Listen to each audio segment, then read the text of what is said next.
अस्सलाम वालेकुम। मैं मोहम्मद मुदस्सिर उम्मीद करता हूँ आप सब खैर खैरियत से होंगे। अल्लाह ताला आपको हमेशा खुशी खुर्रम रखे। आज हम बात करेंगे फ़ेल बालिहाज बनावट।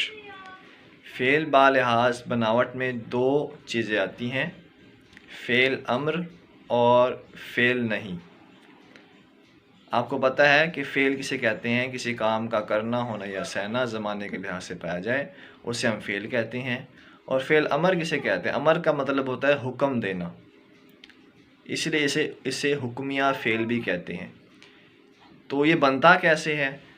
इसे बनाने का आसान सा कायदा ये है कि मस्दर का नून अलिफ ना हटा के जो बाकी बचेगा वो हमारा फ़ेल अमर बन जाएगा।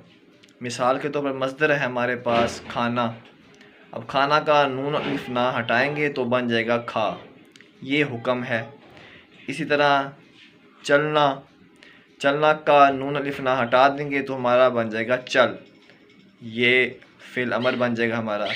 इसी तरह खेलना, खेलना का हम नून अलिफ ना हटा देंगे तो हमारा फ़ेल अमर बन जाएगा खेल। इसी तरह जागना, ये मस्दर की निशानी क्या होती है? मस्दर की निशानी होती है कि इसके आखिर में नून अलिफ ना आता है। जब हम नून अलिफ ना हटा देंगे तो हमारा आसानी से फ़ेल अमर बन जाएगा। आज के लिए इतना ही। इंशाल्लाह नेक्स्ट वीडियो में मैं आपको फ़ेल नहीं बनाने का तरीका समझाऊंगा। अल्लाह ताला हमारा हामी नासिर हो। और मुझे कमेंट किया करें अगर आपको समझ में आया है, अगर नहीं आया या और कोई अपनी राय देना चाहें मुझे, जिससे मैं अपनी वीडियो को बेहतरीन कर सकूं, मुझे बहुत खुशी होगी। अस्सलाम वालेकुम वरहमतुल्लाहि वबरकातुहू।